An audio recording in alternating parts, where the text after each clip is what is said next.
You see, the thing with this Lord of the Rings map, right, which is worth mentioning, is that, I mean, this is the proper map that Tolkien's got in his books, like, you know, because the whole thing's based on what the work that he did in his.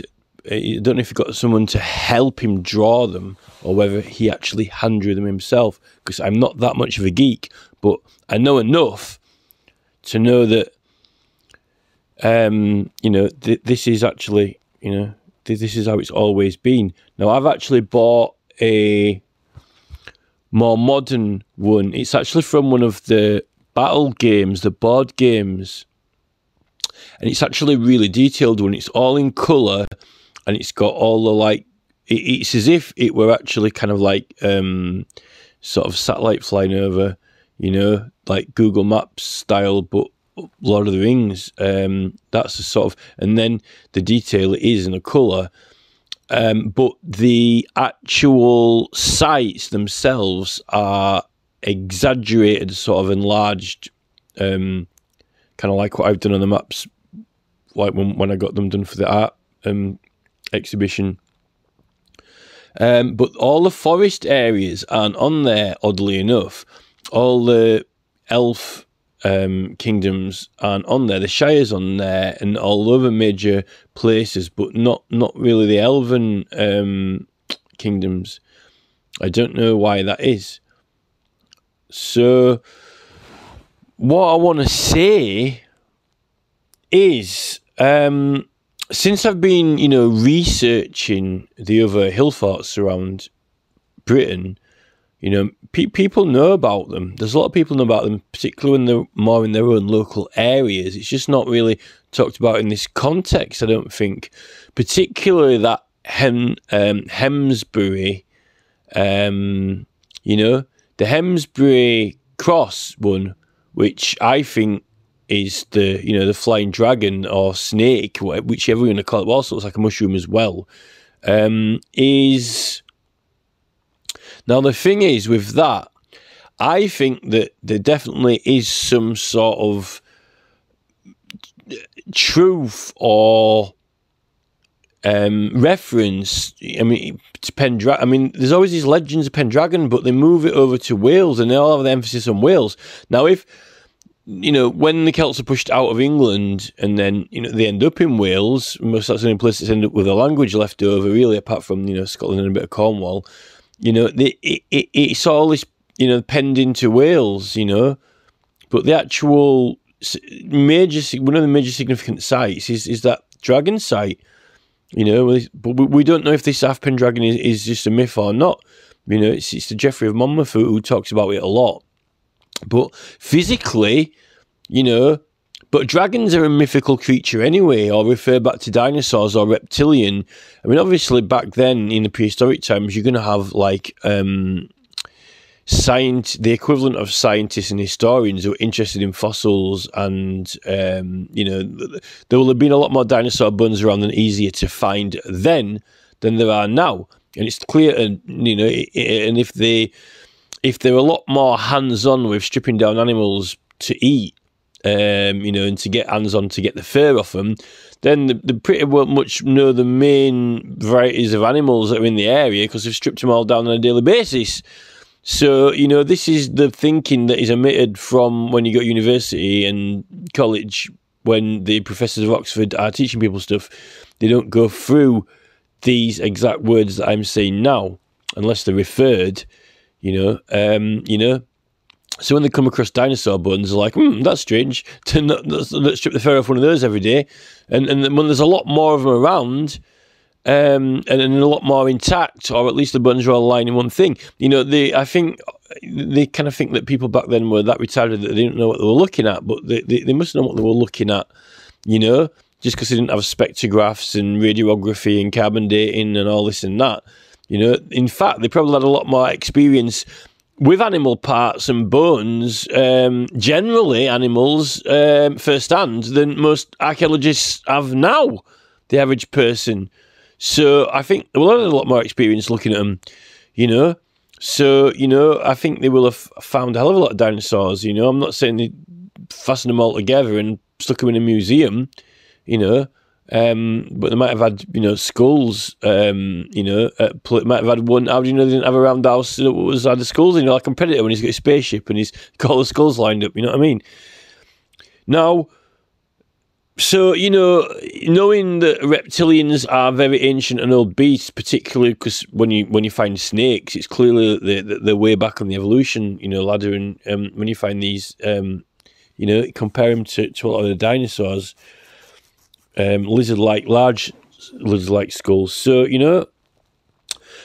well, the thing is, right, that hill fort is important. I mean, even now, I'm coming back to modern times now. I mean, if you look at musician, like, for example, PJ Harvey, who is like a modern pop musician, she writes a song. She's got Long Snake Moan. Now, yeah, she is from South Coast, Dorset, right? The name's slipped my mind now of what town it's called, but I know which town it is, but I just can't get it to pop into my brain right now. It's not Weymouth. It's anyway. It's not that far from Dorchester. It's near Dorchester, so Maiden Castle is a big thing for people on the South Coast. It's a main thing with Celtic roots, But I mean, she's got that song Long Snake Moan, but there's this massive Long Snake Hill Fort, which is not something in nothing. Now, I know it's more sort of going over towards Exeter, Glastonbury direction, but that place, it is sort of, it's kind of in between there from Maiden Castle, so it's relevant, it's a relevant historic place that stands out, and not many people talk about it. All you hear is like Maiden Castle, Old Oswestry, Stonehenge. It's also like the pop music of ancient sites is like real off the list. It's like Maiden Castle, Old Oswestry, Stonehenge, and then maybe a few other places like West Kennet and stuff like that.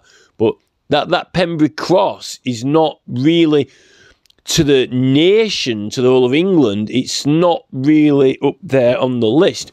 Although, clearly, it is in the minds and consciousness of people in Dorchester and Somerset. In their minds, they know about it and they know the shape of it. Obviously, I think so, because I think that PJ Harvey's song demonstrates that, whether she was consciously fully aware of naming her songs because of that, or whether it was just she knew about it and it was latently there, and she just did a song.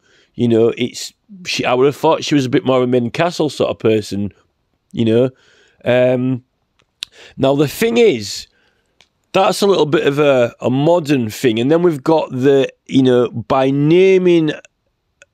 You see, you've got so many things at Uffington with the White Horse. It's an Oxford site, really, is associated with Oxfordshire, claim it, and the horse.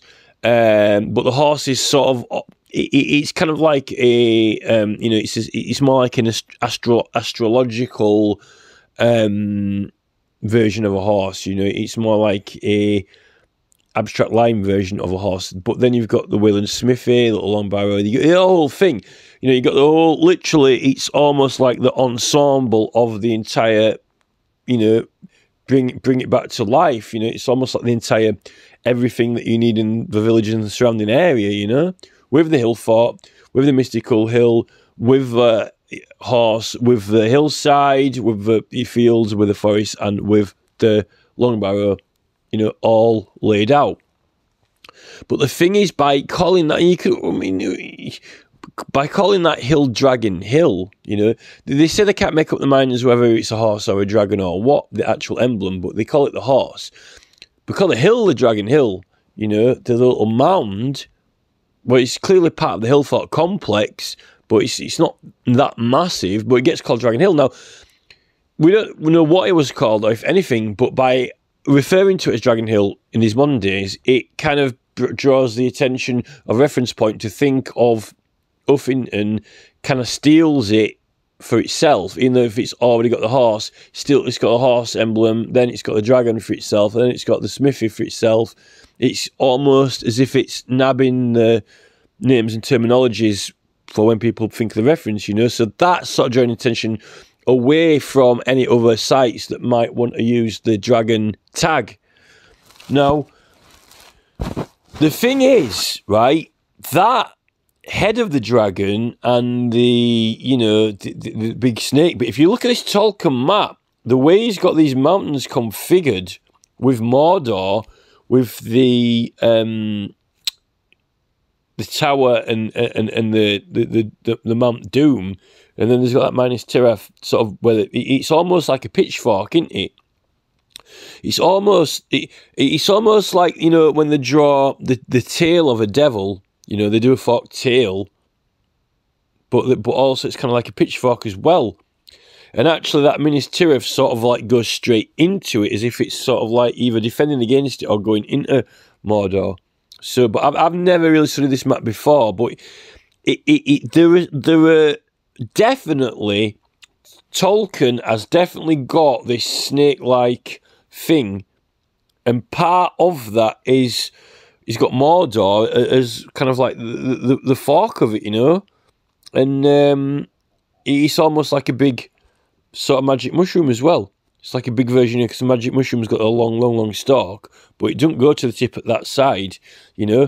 But it also looks like a devil tail, so, you know, it definitely has got, there's something, some sort of thing to do with that hill fort there. Now, I don't really know back in, you know, the 1930s and 40s, I don't know what books are published, what diagrams are published. We know Tolkien speaks to all the professors when he's at the university, and they're all exchanging information. He wasn't an archaeologist, he was a language guy, but, you know, you're in these circles when you go out in Oxford, you discuss all manner of academic subjects. You know, I don't know what books were available about ancient sites at that time. He clearly was into the White Horse at Uffington, and he clearly was into the ancient sites up by us, which is what he was talking to Haig about, and particularly when he did that forward in the Yorkshire Dialects book, which I've got now a copy of. So, he will have, I think that Tolkien will have known about that Henbury Cross site as well.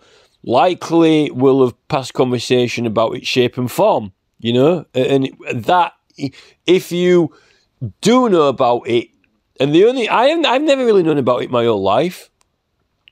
Even when I were into ancient sites, looking for them on the internet around 2000 and, you know, between 2005 and 2010, stuff wasn't popping up on the internet. I don't know whether if it just wasn't enough information put on the internet, because internet was still quite young at the time, or whether people were blocking it off, you know.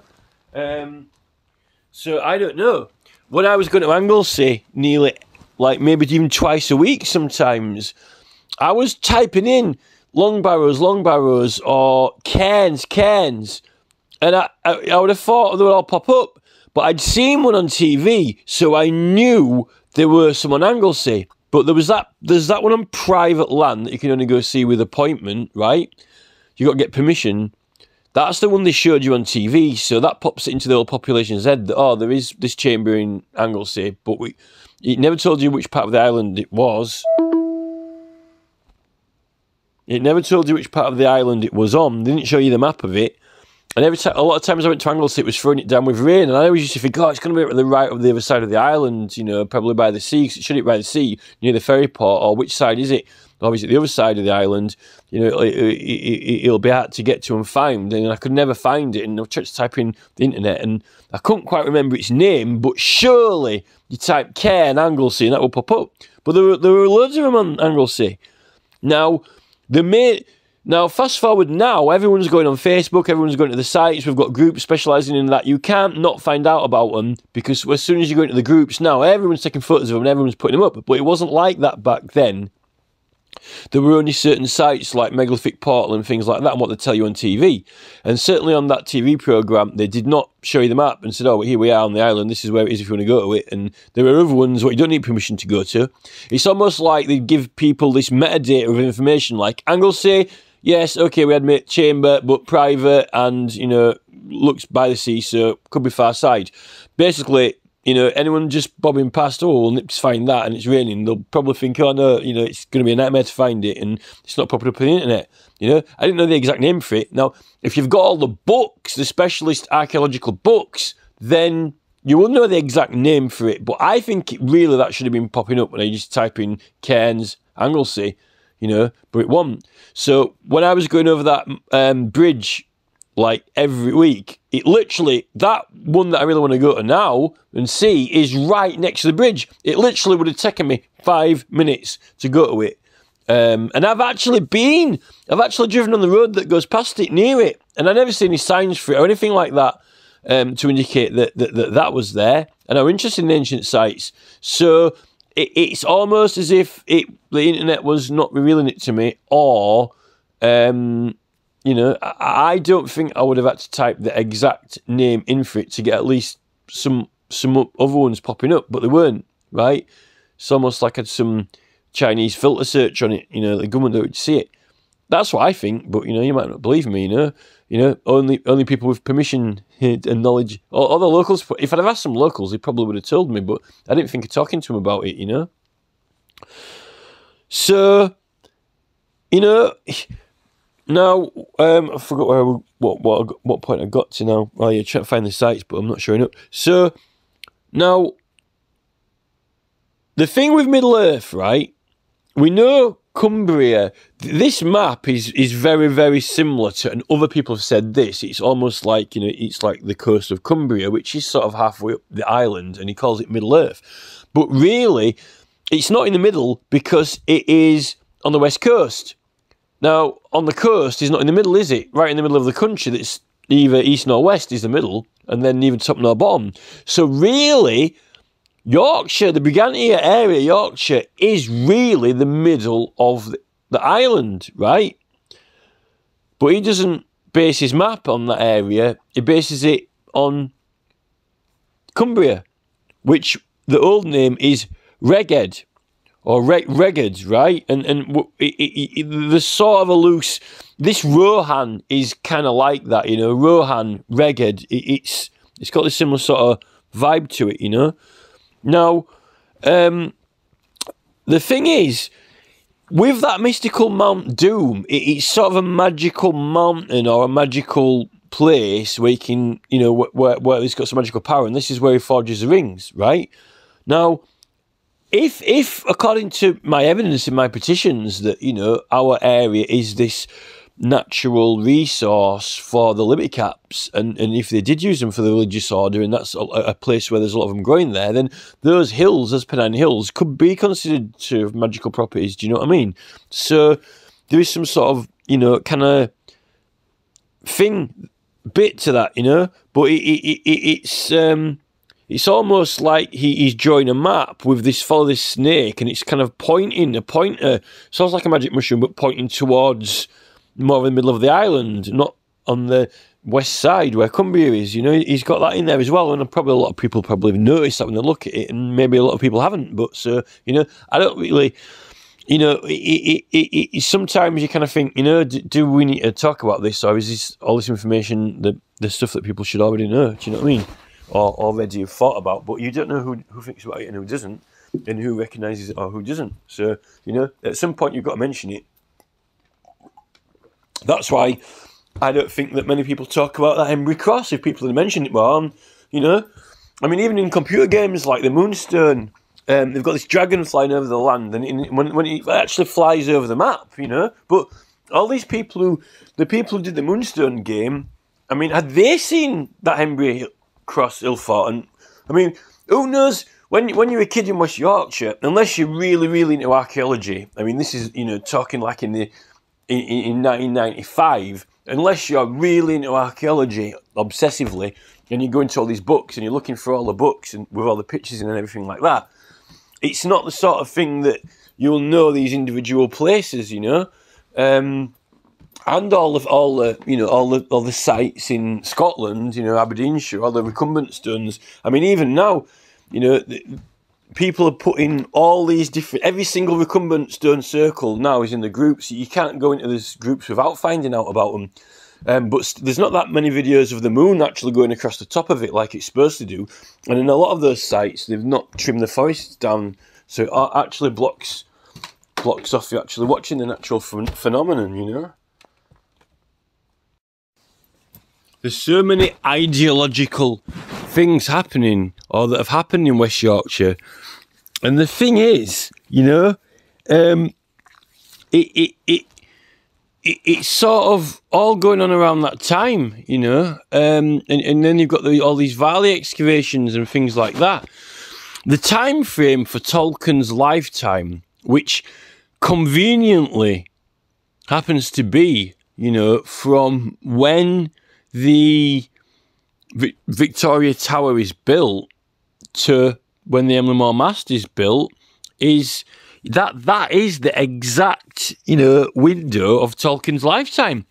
If you zoom out on a timeline, you know, if you zoom out from, you know, like, you know, 1500s to, and then, well, and put the future in, you know, like the year 3000, if you're looking for a window of anything on that timeline, and you put the, you know, Victoria Tower and the Emlyn Mast, then you've got, that is exactly, you know, while Tolkien's around, it's perfect for marking out his time on Earth.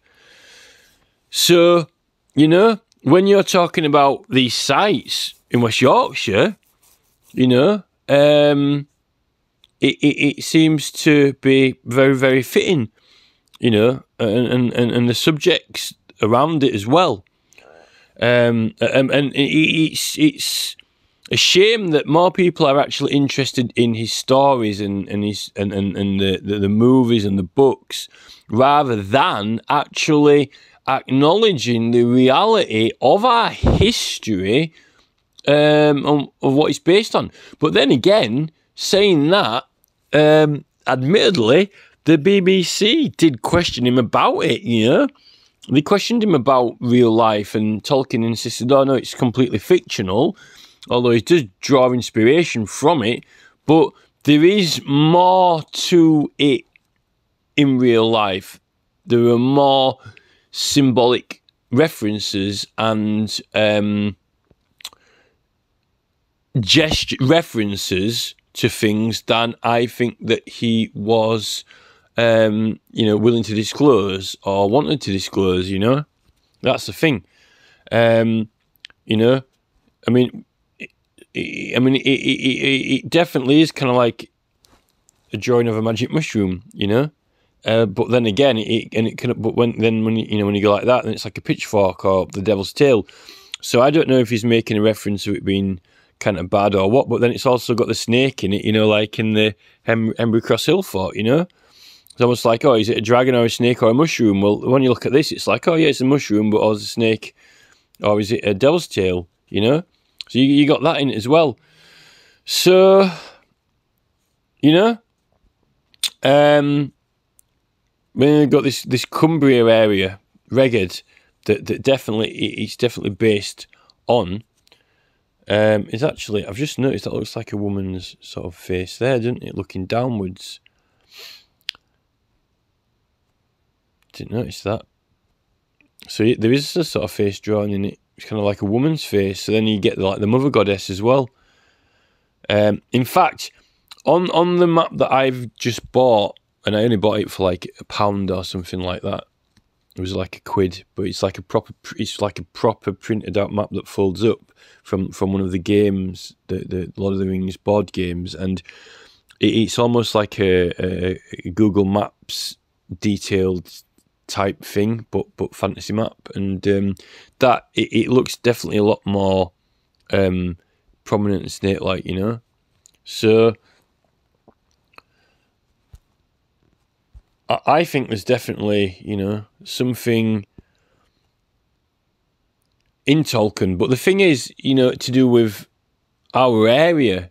I mean, I know it draws ideas from other areas as well, but you know, I'm curious. I'd be curious to know the figures. We're talking about the actual real figures now of, out of, you know, however many people are interested in Lord of the Rings, out of how many people have got the book and read it, or even watched the films, or have any, you know, any more of an interest than just going to see the film for the sake of him making it into a movie to the cinema, you know, as if they go watch any film for the sake of it. But I'm talking about people who are, you know, a little bit more into it than that, you know, have got some sort of a bit more of a holding interest in it. Or even the people who know every single name, every single word that he's, you know, created his own language down to that level and remember every single character. You know, even out of those people who've remembered all that, and that's memory skills, that. How many people, you know, actually have realised or noticed that there are these references and themes and symbology in there, you know? I'd be curious to know the figures, you know, half of the people, 50%, or a lot more, or less, you know? That would be interesting to know that. But there's definitely something going on with it. And then you got that book, I mean, what Haig did, and then Tolkien's forward in it when he refers to our area as a storehouse, you know. It's even like Mordor is kind of like a little walled storage place, and there's like kind of magic mushroom shape there, a little bit of cap shape, isn't there? Up at the end of it's kind of open, isn't it, you know? So definitely interesting anyway.